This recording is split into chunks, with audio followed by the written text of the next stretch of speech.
Hello friends, आप सभी को नमस्कार। तो जैसा कि आपको पता है या हो सकता है पता ना भी हो, तो मैं ये वीडियो के माध्यम से आपको बताना चाहता हूँ। 14 फरवरी जो कि लास्ट डेट था इस्टेब्लिशमेंट रिव्यू पोर्टल पर डाटा फिलअप करने का, तो उसी दिन एक नोटिफिकेशन आया और इस नोटिफिकेशन में बताया गया है कि जो इनकम कॉस्ट रिव्यू जो इस्टेब्लिशमेंट रिव्यू चल रहा है उसमें कुछ डाटा ऑटो फेच्ड हैं। ठीक है, उसके लिए टिकट रेज किया गया कई सर्कल्स द्वारा। तो उसमें ये पता चला कि जो ऑटो फेच डाटा है वो पूर्ण रूप से सही नहीं है। देखिए, यहाँ पर बताया भी गया है, in this email dated 12/2/2025 CEPT has informed about receiving tickets by CEPT intimating difference in the exact value of auto-fetch data in the establishment review portal. It has been suggested by CPT that editing option may also be allowed for CBS as was done for CSI data. तो देखिए, इसमें यही चीज़ बताया गया है कि कई emails मिले और उसमें कई टिकट्स रेज किए गए जिसमें ये पता चला कि सीपीटी से जो डाटा ऑटो फेच हो रहा है, सीपीटी के साइड से ऑटो फेच हो रहा है सीबीएस का, और आगे पीएलआई मॉड्यूल का भी बात किया गया है। तो उसमें उस डाटा में कुछ डिफरेंसेस हैं। Matter has been examined in light of challenges faced by field office मतलब पोस्ट ऑफिस जिन्होंने डाटा फिलअप किया है, have been decided to introduce editing option in the data entry process module. तो देखिए, कुछ डाटा थे जैसे मैंने आपको पिछले वीडियो में बताया था कि सीबीएस से रिलेटेड मतलब एसबी से रिलेटेड जितने भी डाटा थे, पीएलआई से रिलेटेड जितने भी डाटा थे, वो सभी के सभी एडिट नहीं हो रहे थे। ठीक है, वो ऑटो फेच्ड थे और उसमें किसी प्रकार का कोई मॉडिफिकेशन नहीं हो रहा था। It has been decided to ensure the data integrity, data ठीक रहे, इसके लिए any modification must be supported by relevant document. अगर आप उसमें कुछ मॉडिफिकेशन करते हैं तो उसके लिए रेलेवेंट डॉक्यूमेंट प्रस्तुत करना पड़ेगा, which should be preserve for review by verifying या approving authority at the time in future.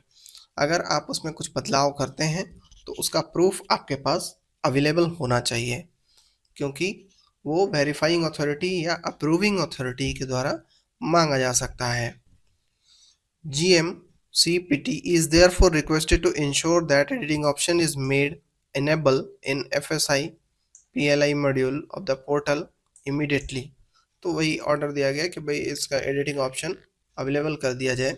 On availability of editing option, a ticker can be run on the portal for information of all users. सभी users को information इसका मिले, इसके लिए एक टिकर run होगा, मतलब एक स्लाइड चलेगी आपके पोर्टल पे। जैसे ही आप पोर्टल को लॉगिन करोगे उसमें एक इंफॉर्मेशन लिखा हुआ आएगा।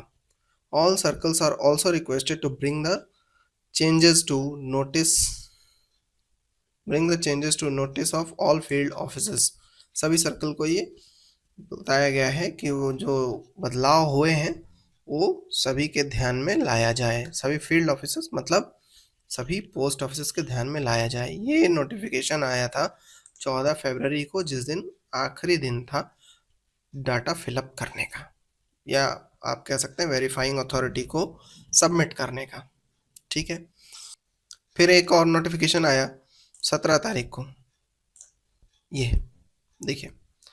लेकिन इस नोटिफिकेशन से पहले मैं दिखाना चाहता हूँ, ये चीज़ पहले दी गई थी कि activity related to special establishment review, जो भी head post office sub post office का ऑनलाइन पोर्टल के थ्रू इस्टेब्लिशमेंट रिव्यू होगा, उसका कुछ डेडलाइंस टाइमलाइंस था। तो मास्टर डाटा कंप्लीशन ये सब सर्कल्स कर रहे थे, है ना। 20/1/2025 तक पहले ही दिया गया था, 15 तारीख को ही, शायद 15 जनवरी को ही नोटिफिकेशन के साथ ये आया था। Modification in the portal based in testing, Karnataka में टेस्टिंग हुआ था कर्नाटक सर्कल में, तो उसके बारे में भी बताया गया कि 20/1 तक उसमें मॉडिफिकेशंस हो रहा था। 23 तारीख तक टेस्टिंग और modification carried out by CPT carry out कर रहा था। ठीक है, तो मैं इसमें आपका ध्यान आकर्षित करना चाहता हूँ। पहला तो ये roll out of online portal 3/2/2025, 3/2/2025 को रोल आउट हुआ, परंतु कई सर्कल्स ने, कई डिविजन्स ने तो फील्ड ऑफिसर्स को इंटीमेट ही नहीं किया 3 तारीख को। उन्होंने 7, 8, 9, 10 तारीख को इंटीमेट किया और जल्दी जल्दी में हड़बड़ी में डाटा फिलअप किया गया फील्ड ऑफिसर्स यानी एच और एस ओ के द्वारा। तो मैं आपका ध्यान आकर्षित कर रहा हूँ यहाँ point number 7, data entry and verification, वो 3 तारीख से 14 तारीख तक था। ठीक है, वेरीफाइंग अथॉरिटी मतलब एसडीएच वगैरह जिनको वेरीफाइंग अथॉरिटी बनाया गया था, वो वेरीफाई भी 14 तारीख तक कर देंगे। तो चूंकि 14 तारीख तक ही वेरीफाई भी करना था, सभी ने वेरीफाई तो कर दिया है, बावजूद उसके फिर से इनेबल किया गया एडिटिंग ऑप्शन एफएसआई और पीएलआई मॉड्यूल में। एफएसआई मतलब एसबी का मॉड्यूल, एसबी से रिलेटेड जो भी डाटा है, और पीएलआई तो पीएलआई का मॉड्यूल है। तो आपके पास अगर डाटा अवेलेबल है और आपको लगता है कि कोई डाटा करेक्शन होना चाहिए, तो आप उसमें डाटा करेक्शन कर सकते हैं।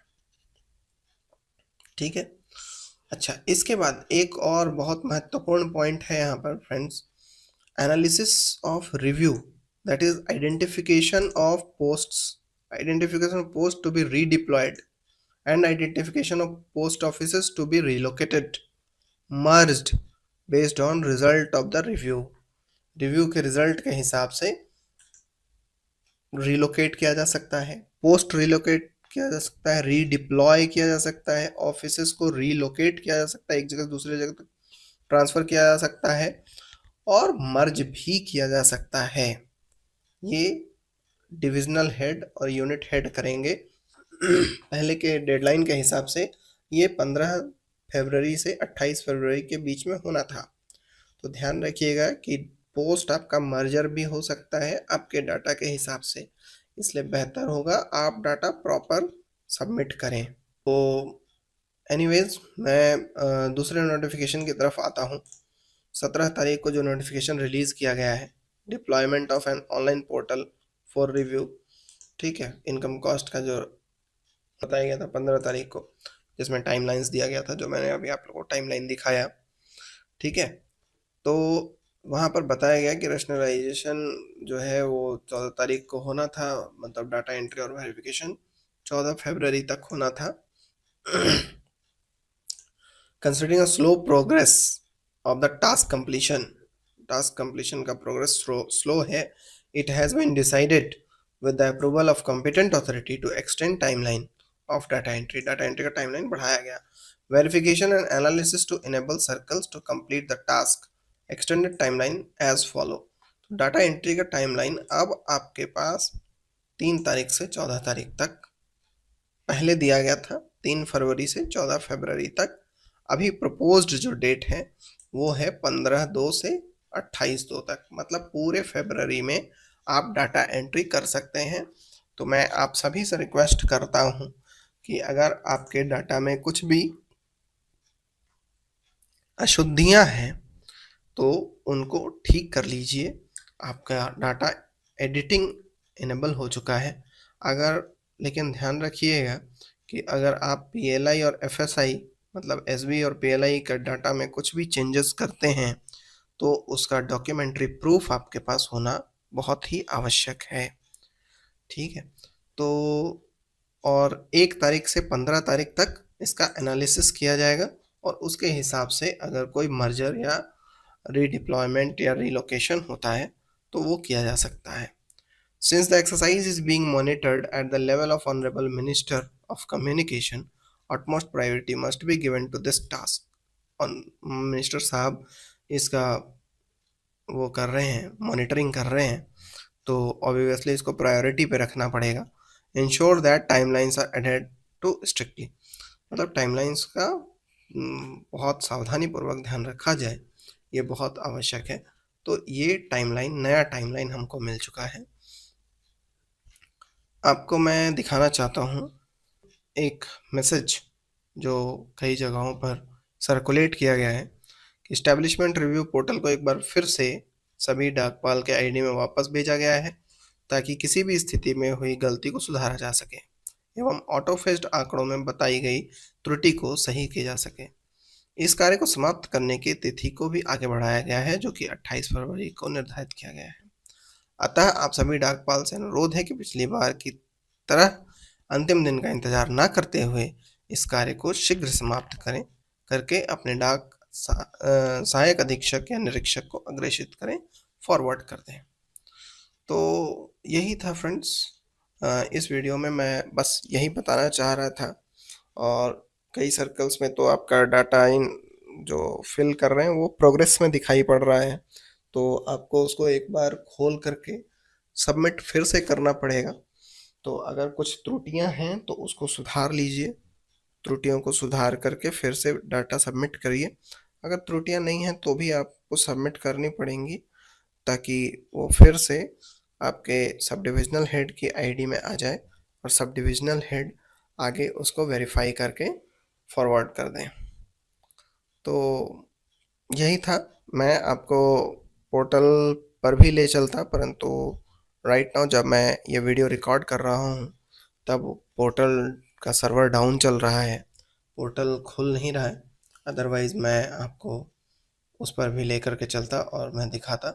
तो एनीवेज नेक्स्ट टाइम मैं पोर्टल के साथ आपके समक्ष प्रस्तुत होऊंगा और किस प्रकार से अशुद्धियों को ठीक करना है उसकी जानकारी भी मैं आपको दूंगा। तो thank you friends, thanks for watching.